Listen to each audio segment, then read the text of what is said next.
Ella recibió golpes al mediodía y hizo gritar a la señora frente a todos. El patio quedó suspendido un instante, como si el aire mismo hubiera temido moverse. El sol, cruel y vertical, transformaba el polvo en un brillo pálido. La sombra de la galería apenas refrescaba las piedras calientes.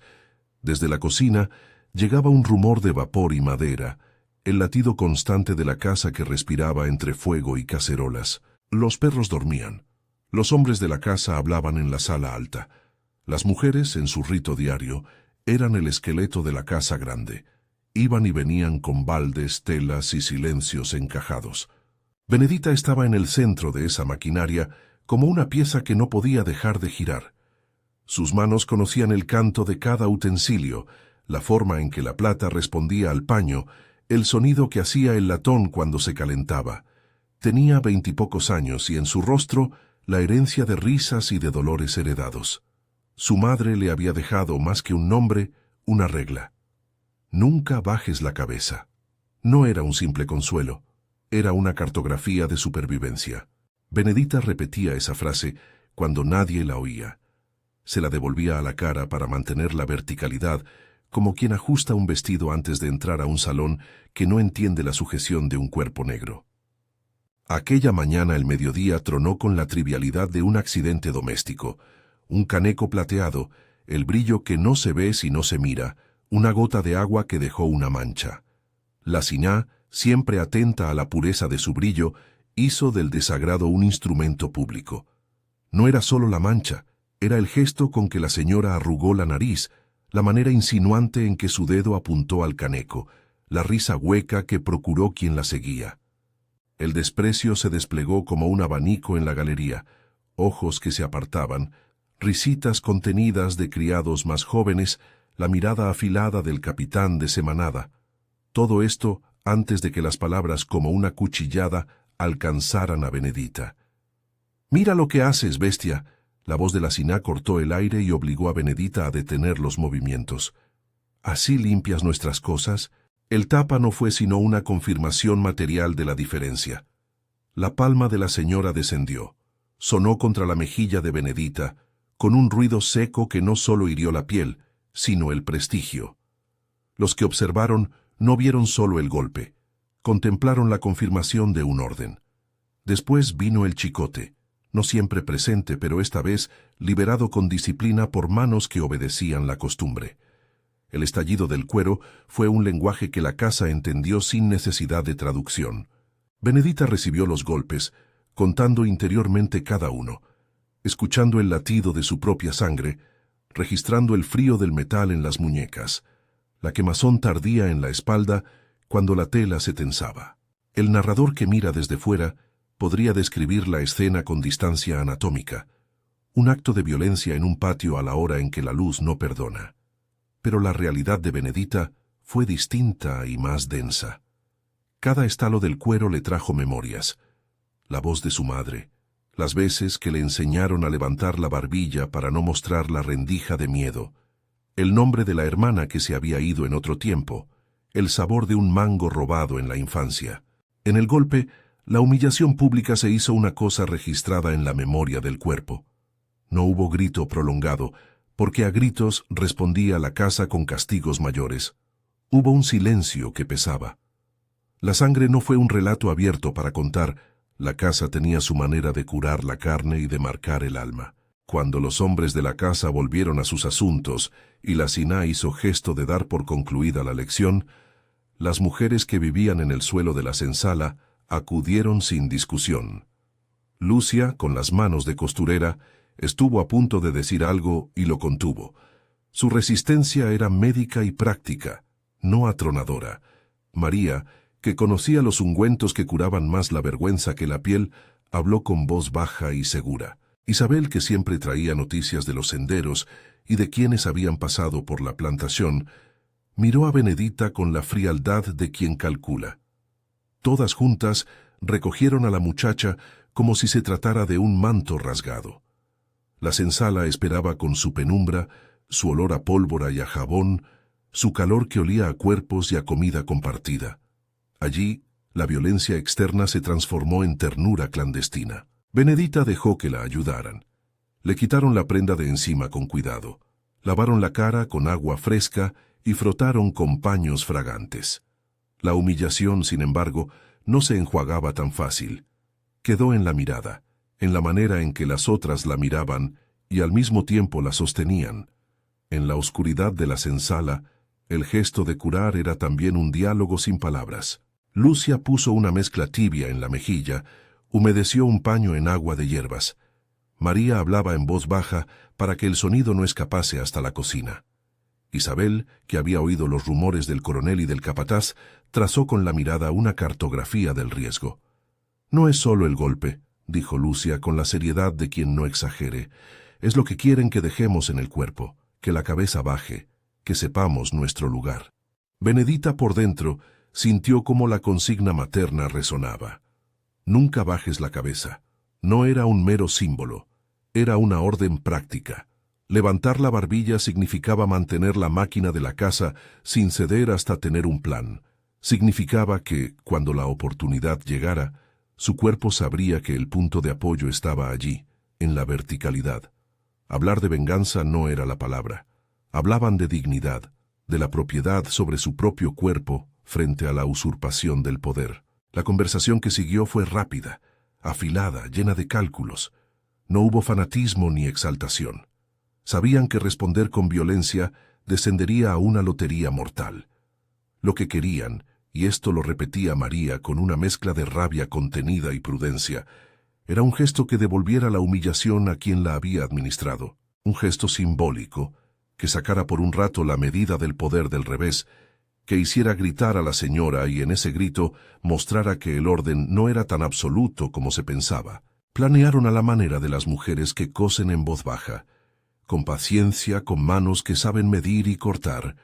El agua sería su instrumento.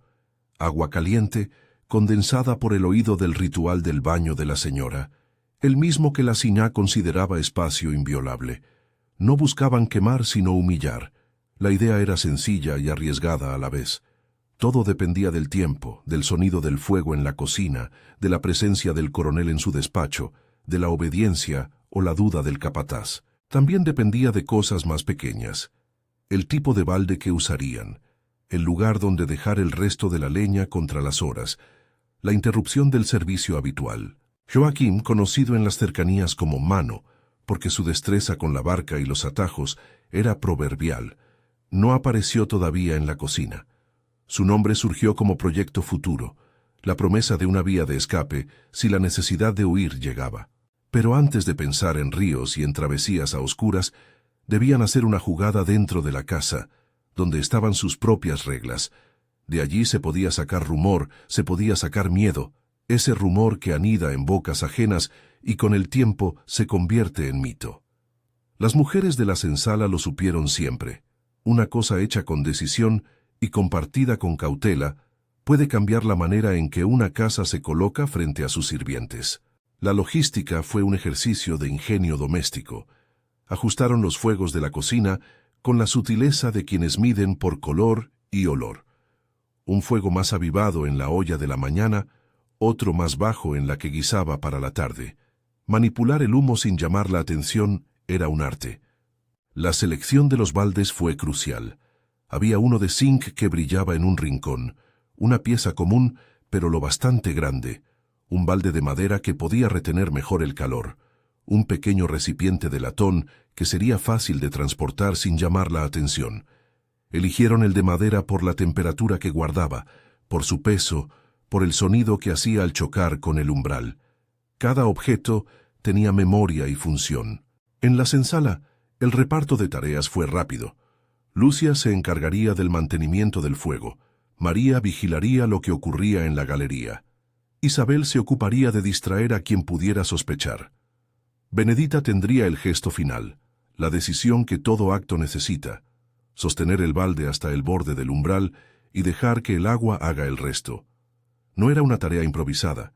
Se habían ensayado mentalmente, trazado los pasos en la cabeza como quien repasa una canción.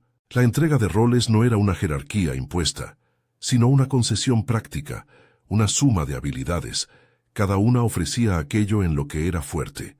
Para evitar la mirada inquisidora del feitor, el material tuvo que pasar desapercibido. El balde de madera lo trasladaron en varios pasos, primero a la despensa, luego medio cubierto por sacos de harina, hasta que parecía no más que un utensilio cualquiera. La mezcla del agua se cocinó y se probó. La temperatura debería ser tal que asustase, no que dejase huellas que podrían dar cabida a una acusación más profunda. Ninguna quería que una quemadura con huellas inequívocas marcara una sentencia. Hablaron de términos prácticos con nombres de cosas. Que parezca un incidente, dijo María, aunque ninguna de las presentes creyó en accidentes en una casa montada sobre comandos. Los ensayos eran silenciosos. En la oscuridad de la madrugada, sujetaron el balde en la penumbra de la senzala, midieron el peso, fingieron la acción de acercarse a una figura invisible. Benedita sintió la madera contra su palma, esa textura áspera que conocía desde niña, y lo transformó en fuerza. Sus dedos se cerraban como prensas. Su respiración se volvió débil y controlada. Pensó en su madre, en la manera en que le había enseñado a mirar de frente. La consigna repetida era ya un mapa. También contaron tiempos. La señora solía tomar su baño después de la siesta, pero a veces adelantaba la hora. El coronel, por su parte, se quedaba en su despacho con mayor frecuencia cuando las cuentas de la hacienda lo apremiaban. Otras tardes se entretenía en el patio. Todo eso debía ser observado y entonces capitalizado. Lucia se encargaría de alterar el orden cotidiano, dejar que la olla diera el hervor en el momento justo, provocar una llamada a la cocina, inventar una excusa para que la Siná saliera sola al patio. La estrategia era simple: producir una falta de atención en la señora que permitiera el deslizar del balde, el gesto que expulsara por un instante la reputación. Había, además, cuestiones de comunicación que solo las mujeres conocían. Un pañuelo puesto en la ventana, la vajilla colocada de un modo distinto, un gato que se dejaba ver en el corredor a la hora insospechada. Eran señas discretas en un mundo donde todo gesto se leía con ojos ajenos. Isabel, por ejemplo, llevaba en el delantal un hilo rojo que nadie notaba. Ese hilo era la señal de que el coronel estaba en la sala o que el feitor tenía la atención en otra parte. Se reían a media voz de la audacia de su propio plan. Audacia y miedo caminaban en el mismo cuerpo. Ninguna se engañaba. Era probable que la casa respondiera con dureza. Pero el propósito no era vencer en una batalla de armas, era alterar la medida del humillador. Los días que siguieron al golpe transcurrieron como una cirugía silenciosa.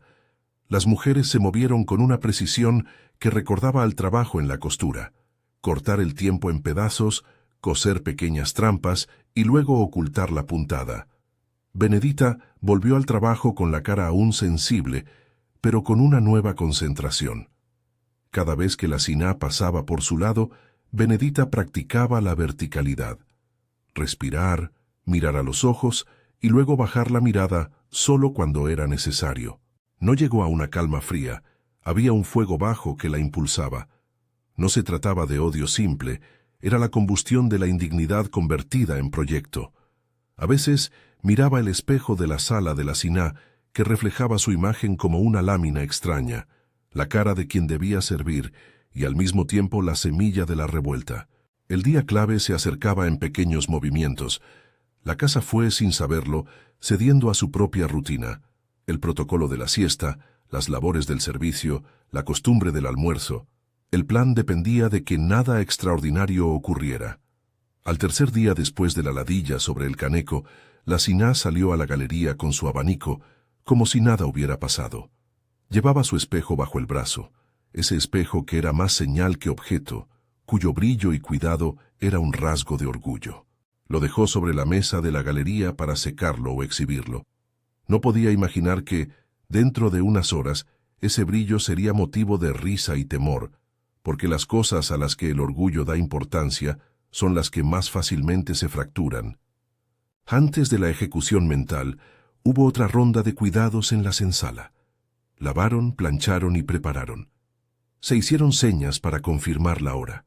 Hubo una mirada larga entre Benedita y Lucia, una especie de pacto que no necesitaba palabras. María, con su calma contenida, fijó el lugar donde esperarían a que el barro de la casa se enfriara en su propio asombro. El plan avanzaba con la seriedad de lo inevitable. En la cocina, Lucia avivó el fuego hasta que el aire olió a madera encendida y agua recién hervida. El sonido de la olla que burbujeaba era ahora el metrónomo que marcaba el momento exacto. La tensión se hizo más densa cuando el feitor, Tomás, irrumpió en la cocina en busca de algo que había olvidado.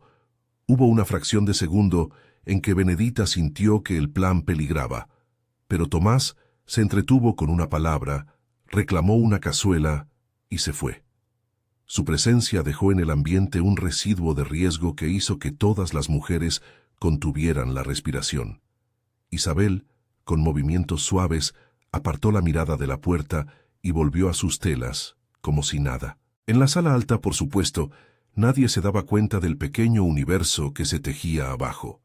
La maniobra final requería sincronía, que el balde se colocara en el borde adecuado sin aparecer sospechosamente, que la Siná, distraída por su reflexión frente al espejo, tuviera la espalda lo bastante descubierta, que el reflejo en el metal hiciera más probable el error.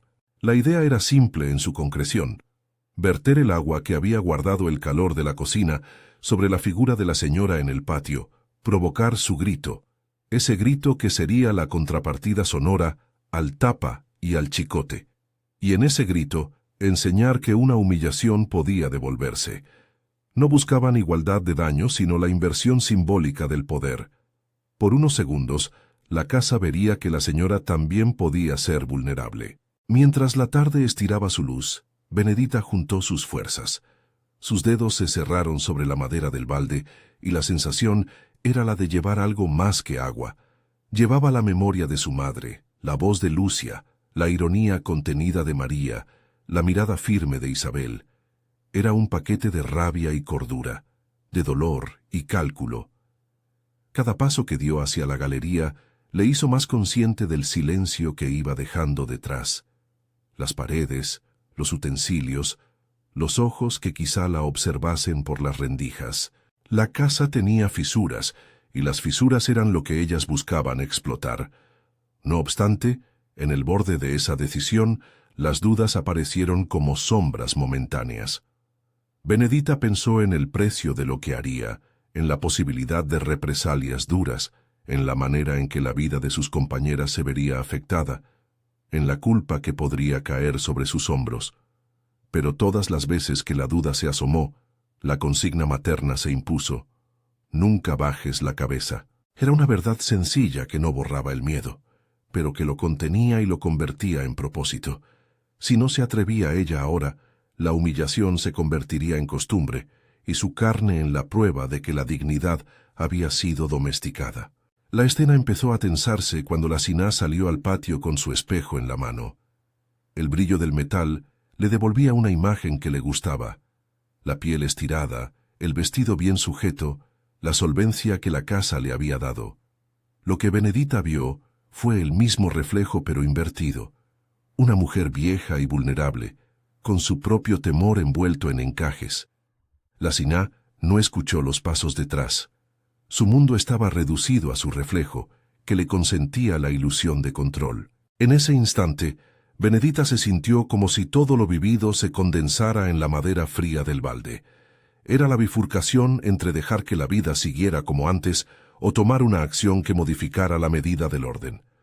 Lucia le dio un último asentimiento apenas audible. María dejó que un paño cayera para cubrir la evidencia. Isabel cruzó la galería con la paciencia de quien sabe que el tiempo es una herramienta. Y entonces, con la respiración contenida y la mano temblorosa por la decisión, Benedita alzó el balde hacia el umbral del lugar donde el brillo de la plata y la mirada de la Siná se encontraban. El tiempo, por un momento, pareció detenerse. Los sonidos de la cocina, los pasos en la casa alta, el rumor de las palmas de los árboles, todo se volvió una cosa lejana y suspendida. El balde pesó como la historia. El mundo se redujo a una línea donde la intención y la ejecución se encontraban. Quédate para ver por qué un gesto pequeño se volvió una revolución en el patio. El bordado del plan y las manos que lo sostuvieron habían preparado la escena. Hacia el otro lado de la galería, en la penumbra, la sombra de Tomás cruzó por una puerta que no debía. Su presencia fue un imprevisto que no prevenieron. En la cocina, Lucia notó el ruido apenas a tiempo. María dejó caer su paño como si fuera una señal en clave. Isabel apretó la mandíbula. Benedita, con la madera en las manos y la mirada fija, sintió cómo el pulso le marcaba el tiempo. No hubo un grito de guerra, solo la decisión de quien sabe que la posición del cuerpo puede hablar más alto que la palabra. Apenas una vez la mano se movió. El balde describió un arco corto, mecánico, y la madera tocó el umbral. El agua caliente dentro de él emitió un sonido como un sorbo contenido, un gemido líquido que no se dejaba oír salvo por quien estaba cerca. Benedita vaciló. La sombra de la duda la rozó. Entonces, un ruido en la cocina, la cazuela que alguien dejó caer por pura torpeza, hizo que la Siná girara la cabeza. Sus ojos, de pronto, se clavaron en la figura que sostenía el balde. Lo que ocurrió a continuación será recordado en voces que cuentan diferente. Aquí, en este lugar del relato, la historia respira y tensa. La desnuda fragilidad de la señora, el grito que salió de su boca y que alteró el orden del patio, la sorpresa de los criados, la manera en que el feitor dudó entre actuar o esperar órdenes, todos estos elementos se entretejen en un instante que rompía la cotidianeidad. Pero la historia verdadera, la que más pesa, es la del antes. La decisión de Benedita, el gesto que la sacó de esa humillación y la convirtió en acción visible, la solidaridad de las mujeres que pusieron su ingenio al servicio de un acto. Aún así, no todo quedó resuelto. La casa, siempre viva, respiró preocupación y cólera mezcladas. La figura del coronel, que en esos momentos probablemente escuchó un eco en su despacho, podía decidir la sanción. Tomás podía elegir ser el verdugo o la puerta abierta. Joaquim, si llegaba a tiempo y si las rutas todavía estaban claras, podría ser la línea de una fuga. Las redes de la casa se tensaron. Del otro lado del umbral, la sanción y la huida eran posibles, y ambas cargaban un precio que no se puede calcular con certeza. Benedita dejó el balde por un momento, como si quisiera comprobar que el acto ya no le pertenecía solo a ella. La acción se había transformado en un objeto compartido, en una punta de rumor que quizá se volvería mito. Sus manos temblaban, no por el peso de la madera, sino por la conciencia de que, a partir de entonces, la casa ya no tendría el mismo ritmo. La voz de la Siná, rota por el susto y la rabia, salió proyectada a través del patio. Algunos se cubrieron la boca, otros miraron con morbo. En la senzala, donde los corazones latían con la urgencia de quien respira por la herida y la esperanza, supieron que había comenzado algo distinto. El plan no había terminado. La casa aún debía decidir cómo responder. Benedita, con la cara húmeda y la frente erguida, sintió que la consigna de su madre se convertía en un eco más alto. Nunca bajes la cabeza. Pero la línea que separa el orgullo de la ruina es frágil. Aquel mediodía, al contacto del agua y la voz, la jerarquía se tembló. Había heridos morales por ambas partes. Había un rumor que empezaba a crecer como un tallo que desafía la sequedad del suelo. Era el momento en que la historia exigía una siguiente decisión: huir o quedarse, responder con más violencia o aceptar la humillación transformada en evidencia de una voluntad que ya no aceptaba callar. La casa se reconfiguraba en sus microfibras. Las mujeres de la senzala sabían que la acción les obligaba a moverse. Había que preparar una salida en caso de que la respuesta fuera severa. Había que pensar en Joaquim y en el río, en las barcas que podían llevar a alguien a un destino incierto pero libre, o al menos lejos de la inmediata payola de castigos. Al mismo tiempo, había quien quería permanecer, convertir ese acto en palabra que circulara y obligara a la casa a mirarse. Ambos caminos existían, y la decisión de cuál seguir dependía de la rapidez de la casa y de la oportunidad que la noche pudiera ofrecer. Dentro del corazón de Benedita, la ambivalencia era una tormenta. Había un orgullo que la impulsaba a no dejar que el golpe definiera su vida. Había miedo por las repercusiones. Cuando la tarde se inclinó hacia la sombra y la casa todavía bullía de voces, ella tomó una decisión que no se ve con claridad en este instante del relato. Movió el balde, lo dejó a un lado, miró a sus compañeras y esperó. Esperó el ruido que vendría y la manera en que el mundo de la hacienda se reorganizaría. Lo que siguió, la respuesta del feitor, la reacción de la Siná, la disposición del coronel, la posible intervención de Joaquim, pertenece a un tiempo que todavía no se ha contado aquí. Lo que queda, por ahora, es la quietud posterior al gesto. Las mujeres de la senzala se retiraron a sus tareas con manos nuevas y con la conciencia de haber cruzado una línea. La casa, por su parte, intentó recomponer la compostura de sus espacios. Sin embargo, en la mente de Benedita la consigna de su madre resonaba con más fuerza que nunca, como un mandato que no admite retrocesos. Y así, en el umbral aún humeante de la acción, la historia quedó en vilo. Las sombras de la tarde se alargaban sobre la galería. La voz de la Siná, todavía rota, se mezclaba con murmullos que comenzaban a viajar como brasas. En la senzala, las manos lavaban, cosían y callaban. En la cocina el fuego se atenuó con rapidez, como si alguien quisiera que no quedara rastro de complicidad. Afuera, el sol llamaba a la noche, y con ella la decisión de aquellos que debían elegir: huir por el río con la ayuda de Mano, permanecer y esperar el desenlace que la casa impusiera, o buscar un término medio que la historia aún no ha tenido espacio para contar. En la memoria de quienes estuvieron allí quedará, sin duda, la imagen de una joven que recibió golpes al mediodía y que, en el mismo día, encontró la manera de hacer gritar a la señora frente a todos. Pero la misma memoria, con sus múltiples bocas, también guarda silencio sobre el destino último de esa joven. Se marchó en la oscuridad, guiada por un hombre de río. Quedó y la casa la castigó en la soledad de sus habitaciones. Se volvió rumor, luego mito, luego consigna en otras bocas. Esos detalles no son sencillos de atar. Lo que sí puede decirse con certeza es que la verticalidad que su madre le enseñó se encendió en algo público, y que a partir de ese mediodía la casa dejó de ser exactamente la misma.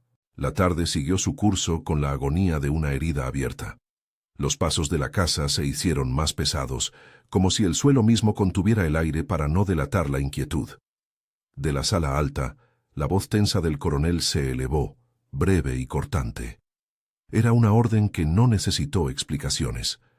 Tomás, el feitor, apareció en la galería con la cara enrojecida por la vergüenza y la ira, el orgullo herido de quien no tolera un desorden que le recuerde su propia impotencia. Sus ojos buscaban responsables y su mano, una víctima para ejercer el control. La Siná, con el vestido arrugado y el abanico temblando entre los dedos, no se consoló con las excusas que intentaron bordear su humillación. El espejo había perdido por un rato su omnipotencia. «Que se averigüe», dijo el coronel con una voz que pretendía calma, pero que olía a castigo. «Quien haya osado esto responderá». Las palabras cayeron como una niebla fría sobre la senzala. Ninguna de las mujeres necesita que se pronuncien las amenazas para comprender la dirección de la ira. El miedo se deslizó, y con él la urgencia de actuar antes de que la casa cerrase sus redes. Lucia, María e Isabel intercambiaron miradas que no pedían permiso.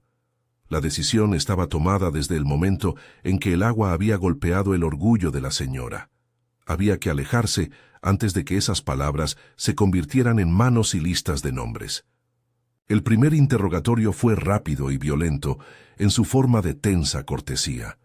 Tomás convocó a las más cercanas a la galería, preguntó con preguntas cargadas de sospecha, insinuó, golpeó una mesa con el puño para que el silencio fuera más obediente. No se permitió un espectáculo público del todo. La casa todavía prefería que el escarmiento fuera selecto. Aún así, una orden hecha en voz baja puede tener la dureza de una sentencia. María mantuvo la mirada baja y habló con la voz que ya había medido la prudencia. Lucia pareció distraída, como si su mente dividiera el tiempo entre lo que debía decir y lo que debía preparar. Isabel, astuta, devolvió a Tomás palabras que no alimentaron su furia, sino que la enturbiaron, haciéndole dudar si no sería más prudente atenerse a pruebas. Fuera, en la senzala, La palabra huida fue esa criatura que se alimenta de gestos. Un pañuelo guardado en secreto, una bota menos en la pila de ropa, el rumor de un barquero. El nombre de Joaquim, Mano, surgió como promesa en boca de Isabel. Su llegada sería la cuerda que unía la posibilidad con la distancia. Pero Mano no aparecía en la inmediación de la casa. Las rutas requieren tiempo y cuidado, y el peligro acechaba en la impaciencia del coronel, que podía ordenar capturas apresuradas. En la noche que siguió, la senzala respiró con la pausa de quien prepara un duelo. Las mujeres trabajaron en silencio, cada gesto calibrado para no despertar sospechas. Lucia reavivó el fuego de la cocina, solo lo justo para que la llama no denunciara movimientos. María dispuso cacerolas y paños, de modo que pareciesen ocupaciones triviales. Isabel, con la calma de quien ha oído pasos y conoce senderos, revisó las rutas del río en su memoria y en las historias que había conseguido en los mercados. Benedita, por su parte, se movía con lentitud cortada por la tensión. La misma verticalidad que la había empujado a alzar el balde, ahora la ayudaba a sostener la mezcla de orgullo y prudencia que su decisión exigía. Tomás no se detuvo en murmuraciones. Mandó a varios hombres a patrullar los límites de la hacienda, a interrogar a quienes vendían en la aldea, a vigilar las barcas. Era un movimiento lógico. Quien desafiaba el orden debía ser localizado. Los capitanes de mato, hombres curtidos en la persecución, fueron alertados con el desprecio de quien encarga a otros sus tareas sucias. La posibilidad de una fuga por el río hacía que la búsqueda se organizara por tramos, orillas revisadas, pequeñas embarcaciones registradas, rumores en las tabernas interrogados con recompensas prometidas en voz baja. La casa desplegó su maquinaria para restablecer la sensación de control. Ese despliegue de poder abonó la urgencia. Si la casa buscaba orden con prisa, la senzala debía anticipar con más prisa. Los pasos que condujeron a la salida fueron discretos y conscientes. Isabel habló con voz baja de tiempos y mareas. Joaquim, cuando por fin apareció, lo hizo a la hora en que el barro retiene la temperatura de la jornada y el río parece una franja de metal oscuro. Venía con la paciencia de quien entiende la prisa ajena, con las manos ávidas de remo y los ojos que leen el costado del agua. No vino solo, traía 2 pequeñas barcas limpias, una red de rutas y un pacto antiguo con quienes el mar y el río acogen en secreto. La noche de la partida tuvo el olor de las cosas que se tatúan en la memoria, humo rincón, hojas húmedas, la mezcla de pólvora y sudor. Las mujeres se presentaron en el borde de la senzala como sombras domesticadas, con cubiertas en la cabeza y delantales que en su tejido escondían mapas. Llevaban lo justo, una pieza de ropa que podía cambiar el destino de una identidad, un pan seco, alguna moneda escondida, un pedazo de manto que pudiera servir para curar.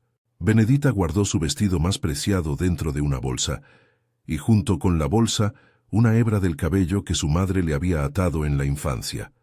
Ese pequeño objeto era un talismán que la ataba a la obligación de resistir. La salida fue orquestada con una precisión humilde. Pasos que no hacían ruido, miradas cruzadas como señales, una que otra voz que susurraba la lista de nombres por si la noche demandaba confirmar quiénes eran. Mano se detuvo en el borde de la propiedad, observó las sombras de los perros, calculó el horario de las patrullas y, con la calma de quien sabe que la precipitación mata, dijo que había que esperar la luna. Pero la luna no era garante. El río a veces convierte la noche en un espejo que delata todo movimiento. Así que negociaron 1 hora con la oscuridad, cuando las luces mayores de la casa comenzaran a apagarse por fatiga más que por voluntad. Algunos se quedaron. La decisión fue colectiva, aunque dolorosa. Isabel se quedó para cerrar el hilo de la historia que dejarían atrás. Lucia y María, después de un largo abrazo que no fue posible en público, se ofrecieron para acompañar en parte el viaje. La diferencia entre quien se va y quien se queda no obedecía solo a cálculo físico. Era también una decisión moral sobre el peso que cada una estaba dispuesta a cargar. La comunidad, a su modo, fue haciendo las cuentas del deber y del peligro. Benedita y 2 compañeras escogieron aquella noche como el punto de quiebre. Cuando las barcas comenzaron a deslizarse, el sonido fue mínimo, apenas el roce de la madera, el susurro de la ropa humedecida y el latido acelerado de los corazones. Mano remó con la experiencia de quien conoce el río, como se conoce un cuerpo querido. Llevó a las mujeres por veredas que el ojo inexperto no distingue, por canales que se pliegan en la maleza y se abren en lagunas donde la luz de la casa no llega. Detrás, el músculo de la hacienda parecía estirarse para alcanzar los restos de su autoridad. Perros que ladraban detrás de cercas, un grito aislado que se perdió en la distancia, voces que preguntaban por el paradero de los prófugos. La sensación de estar fuera era extraña. Libertad y peligro se mezclaban en un mismo sabor metálico. A veces, en el silencio del remo, Benedita pensaba en su madre y en la frase que le había repetido hasta que se hizo pulso. Nunca bajes la cabeza. Esa consigna ya no era solo una estrategia de supervivencia, era una brújula. Mano habló en voz baja de rutas y de posadas ocultas. Sugirió un lugar en la ribera donde una mujer llamada Dona Ana, conocida por su costumbre de acoger a los que vienen de noche, podría ofrecer techo por unos días. La promesa era precaria, como cualquier refugio en tiempos de persecución, pero era frente al abismo un asidero. No todo el viaje fue calma. En un tramo, cuando las barcas pasaron bajo un puente estrecho, un sonido rompió la tensión. Voces lejanas que no deberían estar en aquel lugar y dos luces como ojos que se acercaban por la ribera. Mano tensó los músculos, bajó la cabeza y cambió de curso con la astucia de quien sabe ocultar la estela. El grupo se pegó al lodo y quedó inmóvil, suspendido como una sombra que aprende a ser invisible. El peligro pasó, pero dejó tras de sí la certeza de que la casa no tardaría en organizar cacerías más precisas. Los perros vuelven a oler la sangre de la desobediencia. Llegaron a la orilla con la ropa fría y el latido al borde de la garganta. Dona Ana, con algunas palabras en voz baja y grandes velas encendidas que marcaron un refugio, les ofreció pan y una habitación oscura con olor a lavanda y hierbas. En esa penumbra, mientras los cuerpos intentaban ordenarse y el pulso regresaba a su compás, surgió la primera noticia que empezó a hacer substring el rumor. Tomás había encontrado una pista, una huella clara en la costura de un delantal. Alguien había visto a varias figuras dirigirse hacia la ribera. Del otro lado, la casa no era un edificio que callaba, era una máquina de rumor que ataba hilos y los tiraba a la búsqueda. Con las horas, la noticia se extendió por la red de voces que habitan las aldeas y comerciantes. Alguien había empujado a la señora de su plano de invulnerabilidad. La Sina había gritado, y el patio se había vuelto un lugar donde la autoridad había temblado. Esas historias, contadas y retocadas como si fueran mantas cosidas en estaciones, no tardaron en adquirir colores distintos. Unos juraban haber visto a Benedita en la barca, otros aseguraban que la habían llevado a la casa de la humillada para castigarla a solas. Las versiones crecían porque la verdad siempre se dirime en la falta de certezas. En una de esas versiones, la misma que corría junto a la orilla con la velocidad del espanto, se hablaba de la ira del coronel y de la orden a los capitanes de Mato de seguir hasta donde hiciera falta. Mientras tanto, en la hacienda, la respuesta no se hizo esperar. Pequeñas represalias fueron aplicadas con una lógica medida por el temor. Algunos sirvientes fueron confinados a tareas más duras. Una joven que había mostrado demasiada simpatía fue vendida a una plantación lejana, decían como ejemplo. Estas medidas no restauraban la autoridad por completo. La casa había sabido siempre que el castigo es eficaz en quien lo ve, pero ineficaz en el germen que permanece en la memoria. Tomás, por su parte, multiplicó los esfuerzos para descubrir la ruta y cerrar las salidas. Juró volver con la elasticidad de quien cree que la violencia es una herramienta reparadora. Sus ojos buscaban la marca de la desobediencia en cualquier gesto, cualquier risa contenida. Los días siguientes en el refugio fueron de espera tensa. Mano aconsejó que las mujeres se separasen y tomaran rumbos distintos, que no se congregaran demasiado para no ser encontradas en grupo. Benedita rechazó con una rabia contenida la idea de dispersarse. Se le antojaba traicionera a la memoria de las manos que la habían sostenido. Sin embargo, entendió que la dispersión era también una forma de resistencia. Decidió cruzar con Mano a un sitio más remoto al cabo de unos días, una colina guarnecida por el follaje, donde algunos fugitivos habían conseguido comenzar de nuevo. Esa noche, antes de partir, habló en voz baja con Lucia y María. Hubo abrazos que no se permitieron mostrar debilidad. Hubo promesas que no eran sino instrucciones para mantener la historia viva. Si la encuentran, que busquen el río. Si la atrapan, que canten su nombre en alguna esquina para que quede registrado. La travesía hacia la colina fue más arriesgada. Los caminos secundarios obligaban a pasar por zonas donde los capitanes podían tender trampas. Mano eligió atajos, cruzó potreros mojados y evadió caseríos donde la curiosidad es arma más pronta que la lealtad. En uno de los pasos, al borde de un bosquecillo, la barca se detuvo y Mano alzó la mano. Voces, a lo lejos, y un caballo que pisaba la tierra como si la casa lo reclamara con urgencia. La tensión subió como un telón que debía abrirse. Un grupo de buscadores pasó a pocos metros del escondite y no los vio. La suerte, esa compañera caprichosa, se mostró indulgente por un tramo más. A partir de esa noche, la vida adoptó otra geometría. Benedita y las dos compañeras que se habían unido a ella se dividieron de acuerdo con un plan: dispersarse y reunirse en el punto acordado si en 2 semanas la búsqueda persistiera. La sombra de la posible captura era siempre presente. Sin embargo, hubo momentos de humanidad y risas forzadas, como si la risa hiciera una cura rápida a la herida del miedo.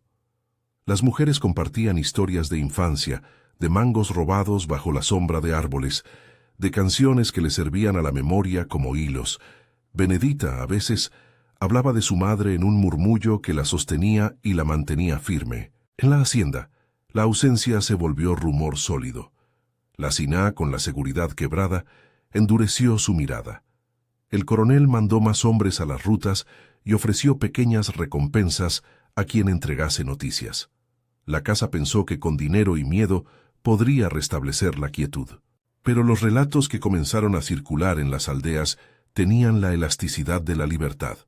Alguien afirmaba haber visto a Benedita en una aldea vecina. Otros aseguraban que había subido a un carro con un hombre llamado Mano. Algunos decían que había atravesado el río hasta llegar a un lugar donde pequeños grupos comenzaban a organizar otra manera de vivir. Ninguna de esas versiones podía confirmarse, y eso, paradójicamente, alimentaba la leyenda. Los meses que siguieron fueron una mezcla de violencia contenida y pequeñas resistencias que se convirtieron en actos de memoria. En la hacienda, la Siná guardaba un espejo con una rendija en la madera. Nadie sabía si lo había roto en un arrebato o si la fisura se produjo por su furia. Los sirvientes, cuando estaban a solas, hablaban de la tarde del balde como si fuese un rito fundacional. En algunos corrillos la frase «nunca bajes la cabeza» empezaba a ser repetida como un estribillo que curaba el miedo. En otros, era un secreto que se susurraba a las jóvenes para infundirles una verticalidad que hablaba de orgullo. La memoria no es un objeto fijo. En una taberna, un hombre que había trabajado lejos de la hacienda contó que había visto a Benedita 2 ríos más abajo, vendiendo frutas bajo la sombra de un cedro. Otra versión, contada por alguien que afirmaba pasar por la zona de noche, dijo que la vio en la cola de una procesión local, con un pañuelo rojo en la cabeza. Las voces, con sus capas de verdad y exageración, empezaron a esculpir una figura que resistía a la posibilidad de una sola verdad. Benedita era ahora muchas, Benedita a la vez. Esa multiplicidad protegía la idea de su existencia. Si tantos la veían en tantos lugares, quizás era imposible que hubiese sido derrotada completamente. Sin embargo, la resistencia tiene un precio. A pesar de que su destino no se cerró, la casa aplicó medidas que lastimaron a quienes habían quedado. Algunas compañeras fueron trasladadas a tareas más duras, otras vendidas a lontanías, como un aviso que golpea las espaldas de las que se atreven a pensar. Estas pérdidas no borraron la audacia del gesto, Por el contrario, la hicieron más presente en quienes quedaron. El rumor de la huida actuó como semilla. Una juventud que aspiraba a la verticalidad empezó a repetir la consigna con voz más alta, con menos temor. La acción de Benedita, por ese mediodía, transitó desde un acto concreto hacia una enseñanza transmitida en murmullo y canto. Con el tiempo, la figura de Benedita entró en la liturgia de pequeñas rebeliones. En algunas casas, una madre, con una mirada severa, dijo al hijo que no se dejase avasallar. En otros lugares, un grupo de mujeres, al hacer la colada, respiraban la historia como una cura. No eran grandes manifestaciones, eran actos diminutos que, unidos, comenzaron a construir memoria. La voz que decía «nunca bajes la cabeza» dejó de ser solo la frase de una madre para transformarse en una medida de disputa cotidiana.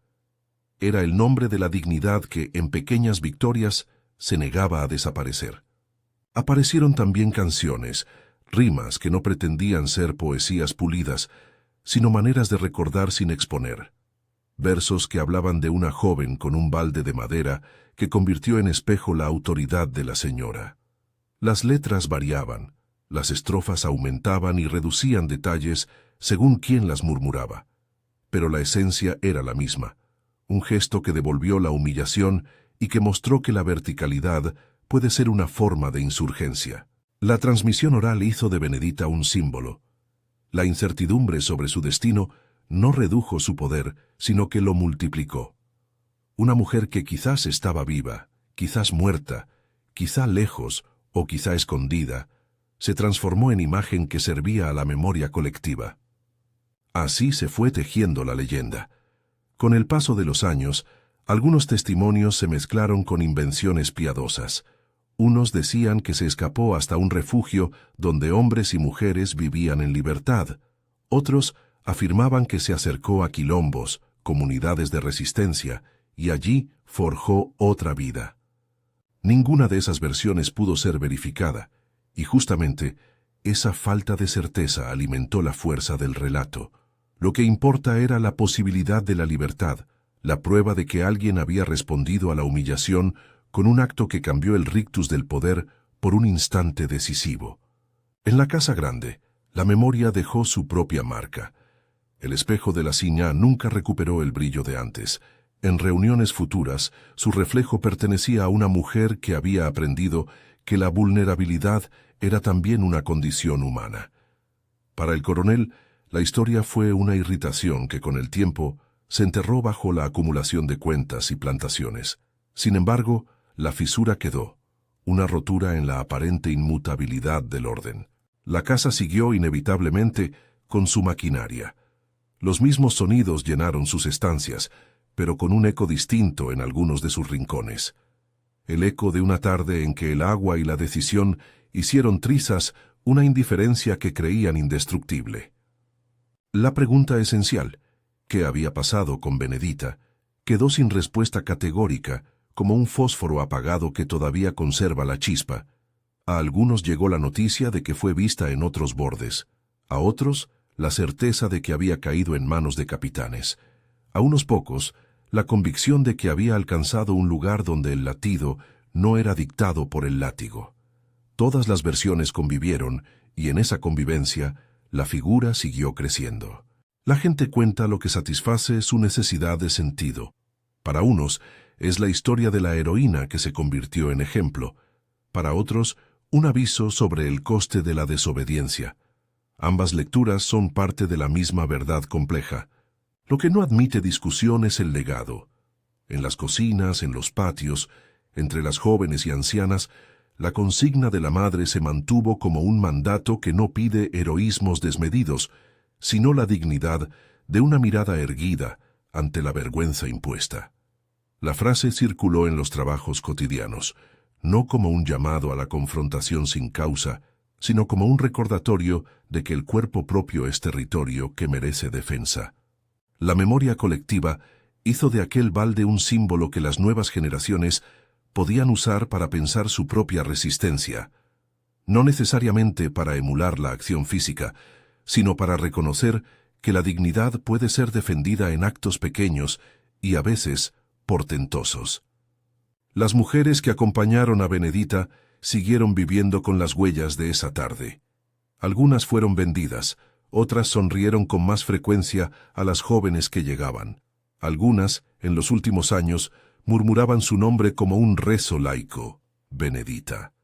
Entre las palabras que la recordaban, se contaba también la culpabilidad de quien había sobrevivido. Esa culpa no es singular. Pertenece a quienes toman decisiones que afectan a muchos. Pero en la memoria colectiva no hubo lugar para la recriminación cruel, solo para la contemplación de un acto que con sus costos mostró que la humillación puede encontrar respuesta cuando la dignidad se organiza. En la ribera, donde las barcas siguen yendo y viniendo, la historia se comparte con las mismas manos que reman. Los niños, cuando preguntan por la mujer del balde, escuchan historias que se adornan de coraje y advertencia. Y la frase de la madre, esa sentida enseñanza que acompañó los pasos de Benedita desde su infancia, sigue vigente. Nunca bajes la cabeza, no como una consigna rígida que conduce a la temeridad, sino como una presencia que marca la posibilidad de alzar la mirada, aunque el mundo presione para inclinarla.